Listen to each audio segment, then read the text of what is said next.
Top quality और consistent performance के लिए सिर्फ सिल्वर पंप्स। टॉप क्वालिटी और कंसिस्टेंट परफॉर्मेंस के लिए सिर्फ सिल्वर पंप्स, नाम याद रखना। कितीही त्यांनी वल्गना केल्या तरी शिवसेना त्याला आपल्या स्टाईलने धडा शिकवेल एवढी खात्री आम्ही आपल्याला या ठिकाणी देतो।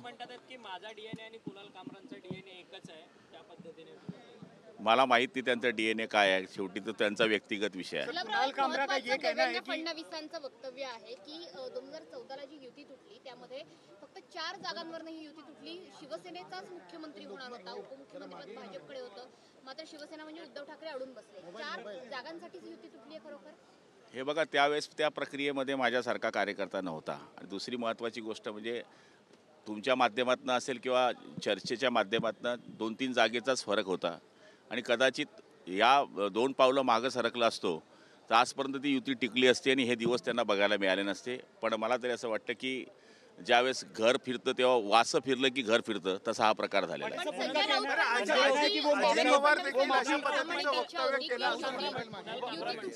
संजय राऊत देवेंद्र फडणवीसांची सुद्धा प्रामाणिक इच्छा होती असं संजय राऊत म्हणतात। कुठेतरी पुन्हा एकदा राजकीय कूस बदलण्याच्या दिशेचे हे संकेत आहेत का? नाही, संजय राऊतांची आजचं वक्तव्य जे म्हटलं तुम्ही की त्यांची इच्छा होती देवेंद्रजीची, मग आमची इच्छा होती का युती तोडायची? पाटील साहब उन्होंने कहा है कि किसी तरह से माफी मांगेंगे नहीं और जो अजीत पवार ने जो कहा है वही उन्होंने रिपीट किया है। एक जण बोला।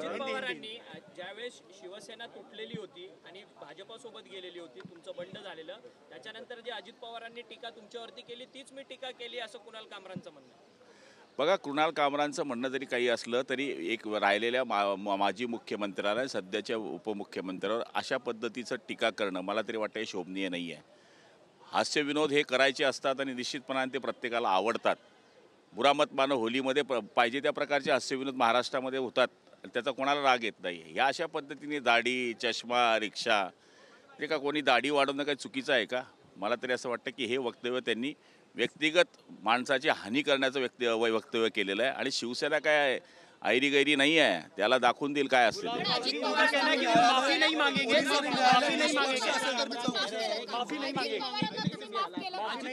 बिल्कुल माफी नहीं मांगेंगे और जो अजीत पवार ने जो कहा है वही उन्होंने रिपीट किया है, तो किसी तरह से माफी नहीं मांगेंगे। शिवसेना का भी क्या स्टैंड रहेगा इसको लेके सर?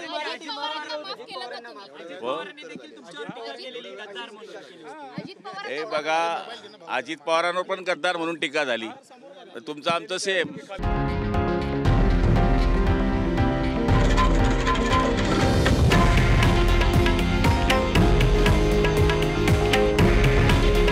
हे आहे देशातील नंबर 1 न्यूज नेटवर्क आणि आपण पाहत आहात TV9 मराठी। काळजी तुमची, हित महाराष्ट्राचं।